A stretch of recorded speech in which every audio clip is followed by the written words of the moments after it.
TV shows, blockbuster movies, and originals. Download the app now. निकाह हलाला की जो रिवायत है वो औरतों के हक में बनाई गई है। आपकी बेगम को हारते हुए देखकर आपको कैसा महसूस हो रहा है? ये बहस सही और गलत की थी, कोई हार जीत की नहीं। तो क्या आप अपनी बेगम को गलत मानते हैं? जनाब, हमारी बेगम नहीं, उनका नजरिया गलत है।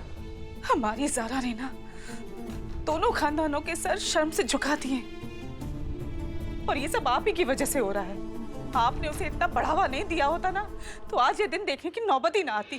हम ज़ारा के वालिद होने के साथ साथ शहर के काजी भी हैं बेगम। फैसला देना हमारा फर्ज था, सो हमने फैसला दे दिया। ज़ारा अपनी बात शरिया बोर्ड में साबित नहीं कर पाई है बेगम। हमें तो लगता है कि किसी ने अपने जाती फायदे के लिए ज़ारा को मोहरा बनाया है।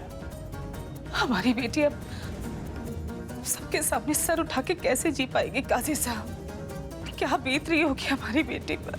सच्चाई का रास्ता इतना आसान नहीं होता है बेगम। हालात बहुत नाजुक हैं और इसकी वजह भी ज़ारा ही है।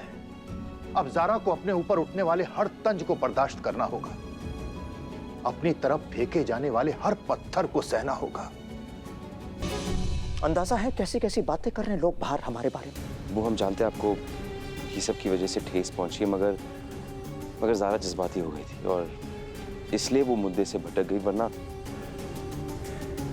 फिर तरफदारी शुरू कर दी उसकी तुमने, फिर उसकी गलतियों पर पर्दा डालना शुरू कर दिया। तुम्हें शहर काजी बनना है, ये बात तय है। अब शहर काजी बनने के लिए दो रास्ते हैं तुम्हारे पास। या तो तुम काजी साहब की रहम हासिल करने में जुट जाओ, या फिर कौम के एक जिम्मेदार लीडर बनो, लोगों के हीरो बनो। और हम चाहते हैं बेटा कि तुम दूसरा रास्ता इख्तियार करो, क्योंकि एक बार तुम कौम के जिम्मेदार लीडर बन गए तो काजी साहब खुद ब खुद मंजूर हो जाएंगे तुम्हें शहर काजी की गद्दी पर बैठाने के लिए। मगर इस वक्त जिस कदर चीजें हो रही हैं ना, तुम्हारा एक अच्छा रहनुमा होने की बात फीकी पड़ती जा रही है, और ये अच्छा नहीं है। अपनी बेगम पर लगाम कस दो। तुम अपनी बेगम के शौहर बाद में हो, पहले तुम इस शहर के नायब काजी हो, और इस ओहदे की इज्जत को बरकरार रखना तुम्हारा फर्ज है।